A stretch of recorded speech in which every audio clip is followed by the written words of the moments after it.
Hi, I'm Rizwana Chowdhury. I am an Advanced Nurse Practitioner here in the UK, and welcome back to 3 Things About. In the last video, we broke down how GLP-1 injections like Ozempic, Mounjaro or Wegovy actually work, and why preserving your muscle isn't just important, it's absolutely essential. So if you haven't watched that video, I highly recommend starting there. You can find that video linked in the description below. But understanding the medication is just step 1. What you eat while on them, that's where the real transformation happens. And that's why today we will be breaking down 3 things about how to eat while on GLP-1s. We'll focus on the 3 core macronutrients that provide us with energy. Number 1, protein. Number 2, fat. Number 3, carbohydrates. How much you need depends on your body and gender. So make sure today's tips align with your own goals. So let's get into it. Number 1, protein, the non-negotiable macronutrient and the most important one. On GLP-1s, you feel full faster, which means you might unintentionally skip meals or snack less. And while that can support weight loss, it also puts a risk on your muscles. What does that mean in real life? Well, muscles help us walk, lift, and even burn calories when we are at rest. So losing muscle can slow our metabolism and make it harder to maintain the weight loss long term. So I would recommend front load your day with protein. That means don't wait until dinner. Your body needs that fuel a lot earlier in the day. Here are some food examples. And even snacks can work hard for you too. Here are a few of my favorites. And yes, quality protein shakes can help on busy days, but the goal is to prioritize protein in every meal, 20 to 30 grams per meal, and a high protein snack if needed. And if nausea is an issue, choose more gentle forms of proteins. This is an example of a few. Aim for 1.6 grams of protein per kilogram of your body weight per day.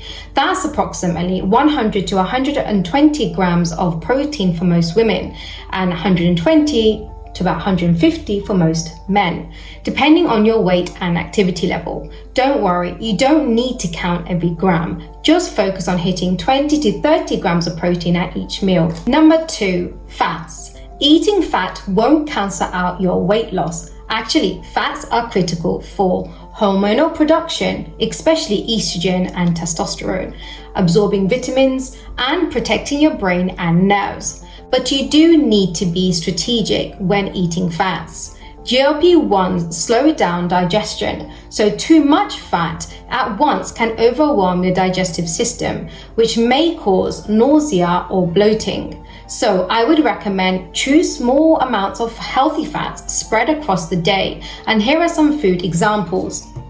Avoid deep fried or greasy foods, especially when starting GLP-1s, when your stomach is still adjusting. If you are feeling nauseous or bloated after meals, check the amount of fat you're having. Are you eating heavy sauces or creamy dressings or fried foods?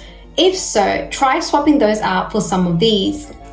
Just remember, even a thumb-sized portion of nut butter and a few olives does add up. And remember, women in particular need dietary fat for hormonal balance and menstrual health, so don't go too low. The goal is about 10 to 25 grams of healthy fats daily, adjusted to your tolerance, spaced out across meals. And number 3, carbohydrates, the controversial one. Carbohydrates, they get a lot of attention and sometimes quite unfairly. Social media likes to demonize them, but actually you need them whilst on GLP-1s, and here's why. Carbohydrates fuel your brain and your workouts. They are very important to support thyroid and hormonal health, especially for women.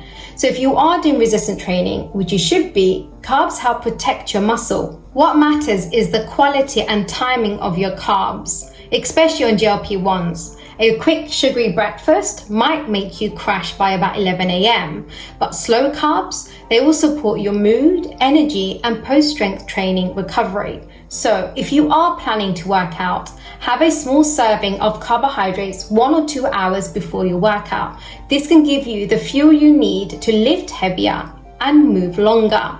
The trick is choosing the right kind. Here are some examples. Avoid ultra-refined or white carbs, especially on an empty stomach. And start small, maybe half a cup of cooked carbs at lunchtime or at dinner. See how your body responds. The common trap is cutting carbs too low, which might cause the following: brain fog, low energy, hormonal imbalance or disruption, and sometimes constipation, because fiber often comes with carbs. The goal is to start slow, about half a cup per meal, then adjust. Here's a bonus tip. Track how you feel after carb-heavy meals. Some people do better with carbohydrates more at lunchtime and others at dinner time. Use your mood and your energy as a guide. Anyone wondering about fiber? Let's clear that up now. Fiber isn't considered a macronutrient in a traditional sense. It's technically a type of carbohydrate, but unlike other carbohydrates, it's not digestible by the human body. That means it doesn't spike your blood sugar and actually helps slow down your digestion and keeping you fuller for a lot longer and support gut health. So just know that fiber is in its own category, but the more fiber contained in your carbohydrate, the better. So as an AMP, here's what I tell patients about eating while on GLP-1s. Number 1, break your meals into smaller portions. Number 2, always include a protein. This is your foundation. Number 3, add healthy fats in moderation. Number 4, carbohydrates are your energy allies as long as you pick the right ones that are slow in digesting and rich in fiber. So why does this all matter? Here's what people don't realize. Losing weight fast isn't always healthy, especially if you lose more muscle than you do fat. And yes, that happens a lot on GLP-1s, as we discussed in the previous video. And the solution isn't more injections, it's smarter eating, plus strength training. So if you are on GLP-1s, here's what I want you to remember. 3 things about how to eat while on GLP-1s. Number 1, protein protects your muscle. Number 2, healthy fats support your hormones and help achieve the feeling of fullness. Number 3, whole carbs stabilize metabolism, and together they make weight loss safer and sustainable. Let me know, how have you been eating on GLP-1s and what's worked for you and what has surprised you the most? And if you found this to be helpful, don't forget to share this with someone that may be considering GLP-1s or already on them. Thank you so much for watching, and I'll see you in the next one.